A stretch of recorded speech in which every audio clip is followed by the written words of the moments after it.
আজকে আমাদের বোর্ডে এসেছিলেন দেখা করতে 2025-এ যারা এসটিজিটি পরীক্ষা দিয়েছেন, selection test for graduate teacher, অর্থাৎ ক্লাস 9-10-এর যারা শিক্ষক হবেন তারা এসেছিলেন আমাদের কাছে। আমাদের এসটিজিটি পরীক্ষা হয়েছে এবং বিগত মে মাসে তার রেজাল্টও আমরা দিয়ে দিয়েছি, কিন্তু এদের নিয়োগ সংক্রান্ত যে প্রক্রিয়াটা সেটা এখনও আমরা সম্পন্ন করতে পারিনি। তো ওনারা এসেছিলেন যাতে দ্রুত সেই কাজ করা হয়। আমরা ওনাদের সঙ্গে কথা বলেছি এবং কি কারণে আমরা এখনও এসটিজিটির ভেরিফিকেশান করে উঠতে পারিনি সেটাও ওদেরকে পরিষ্কার করে বলেছি। বিষয়টা হচ্ছে এই যে আমাদের টিআরবিটি 2015 সালে তৈরি হয়েছে। 2015 সাল থেকে এখন পর্যন্ত এই সময়ে আমরা প্রত্যেক বছরে দুটোর বেশি পরীক্ষা কখনো আমরা নিইনি, কিন্তু এবারই প্রথম যে 1 বছর 26 মাস সময়ের ব্যবধানে আমরা 7খানা পরীক্ষা নিয়েছি। এই 7খানা পরীক্ষার মধ্যে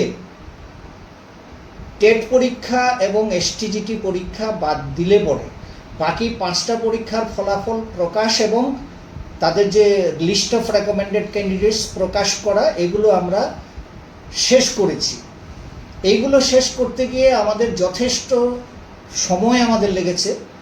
এরপরে সরকারের তরফ থেকে একটা তাগাদা ছিল যে ইউজিটি জিটি অর্থাৎ টেট 1 টেট 2 যারা, তাদের রেকমেন্ডেড লিস্টটা যেন দ্রুত আমরা দিতে পারি, সেই জন্য চাইছিলেন যে সরকার আগে এগুলো দেওয়া হোক।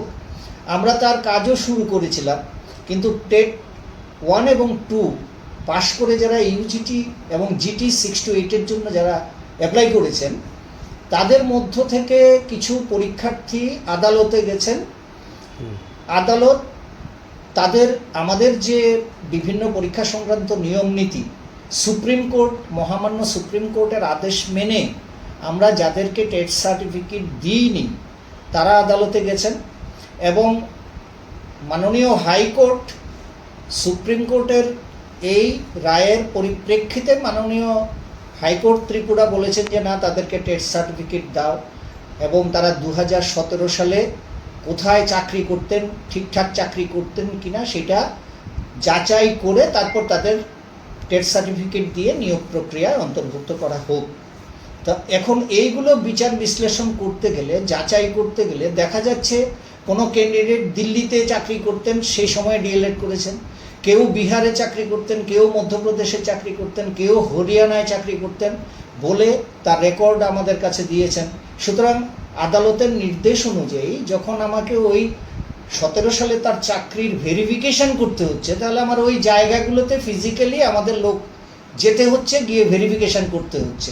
এবং ভেরিফিকেশান করতে গিয়ে এখন পর্যন্ত এরকম 2টো কেস পাওয়া গেছে যারা ওই স্কুলে চাকরি করতেন বলে আমাদের কাছে ডকুমেন্ট দিয়েছেন, কিন্তু আমাদের প্রতিনিধি গিয়ে দেখেছেন ওই নামের কোনো স্কুলের অস্তিত্বই নেই।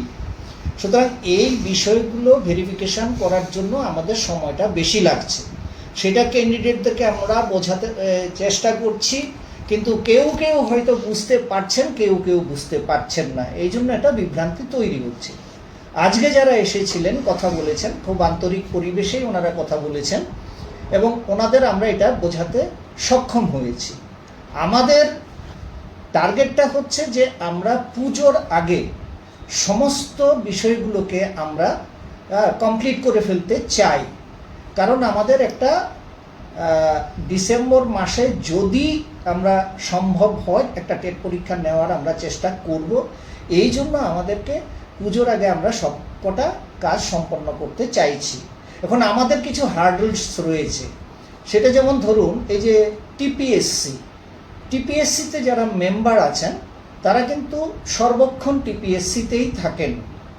আমাদের বোর্ডের যে মেম্বাররা তারা কলেজের অধ্যাপক অধ্যাপিকা, তারা কলেজে অধ্যাপনা করেন। আমাদের কাজের সময় তাদেরকে 2-4 দিনের জন্য বা 10 দিনের জন্য ডাকা হয়।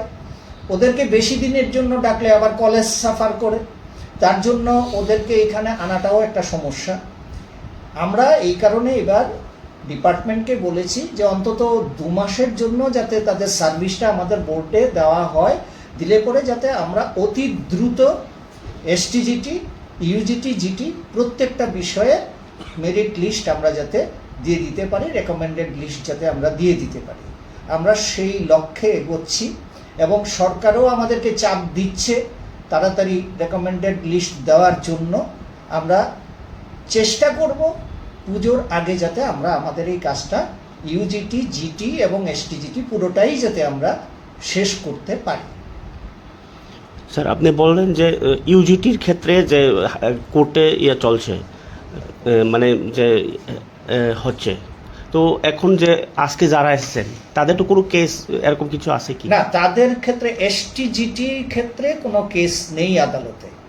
কিন্তু মুশকিলটা হচ্ছে আমরা প্রথম ইউজিটি এবং জিটি শুরু করেছিলাম এই প্রক্রিয়াটা, কারণ সরকার চাইছিলেন যে প্রাথমিক স্তরে শিক্ষকের অভাব রয়েছে বেশি, তাই সরকার চাইছিলেন যাতে অতি দ্রুত ইউজিটি এবং জিটি এদের রেকমেন্ডেড লিস্ট আমরা যাতে দিতে পারি। আমরা সেই লক্ষ্যে এগোচ্ছিলাম, কিন্তু পরপর আদালতে একের পর এক কেস হওয়াতে ইউজিটি, জিটির ক্ষেত্রে আদালতের সেই নির্দেশ মানতে গিয়ে আমরা এই সময় মতো আমরা যে টার্গেটটা নিয়েছিলাম আগস্ট মাসে আমরা দিয়ে দেব, আগস্টের প্রথম সপ্তাহে, এটা আমাদের টার্গেট ছিল। কিন্তু এখন আদালতের যে রায়গুলো এসছে 3 মাসের মধ্যে প্রতি সপ্তাহে একটা করে এরকম রায় আসছে, তো এইগুলো ভেরিফিকেশন করে আদালতের নির্দেশ মেনে ইউজিটি, জিটি দিতে গেলে আমাদের একটু সময় নিতে হচ্ছে। কিন্তু 9-10-এর জিটি নিয়ে কোনো সমস্যা নেই। আমরা এখন চেষ্টা করব যত দ্রুত এই আদালতের বিষয়গুলোকে অ্যাড্রেস করে যথাযথভাবে, এবং এসটিজিটি যারা এসেছিলেন তাদের কাজটাও যাতে দ্রুত আমরা করে দিতে পারি সেটা চেষ্টা করব। এবং আমি আপনাদের মারফত এটা সমস্ত ক্যান্ডিডেটদেরকে আমি সামনে উপস্থিত করতে চাইছি যে আপনাদের আমাদের বোর্ডে আসার দরকার নেই।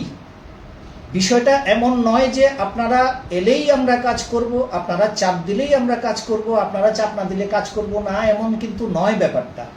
আমরা আমাদের শিডিউল অনুযায়ী কাজ করে যাচ্ছি, আমাদের তরফ থেকে বিন্দুমাত্র গাফিলতি নেই। সরকারও চাইছেন যাতে অতি দ্রুত লিস্ট দেওয়া যায়, সুতরাং আমরা আমাদের শিডিউল অনুযায়ী কাজটা করে যাব। আপনারা টেনশন করবেন না, আপনাদের এখানে আসার কোনো প্রয়োজন নেই, নির্ধারিত সময়েই আমরা কাজ করে যাব। স্যার, যে বিষয়টা অত্যন্ত আলোচিত বা যে বিষয়টা আপনিও দেখেন বারংবার ছাত্রছাত্রীরা আপনার এখানে দরবারে আসে, আপনার সাথে আলোচনাতেও বসে, 2022 সালে টেট পরীক্ষা দিয়েছে এরা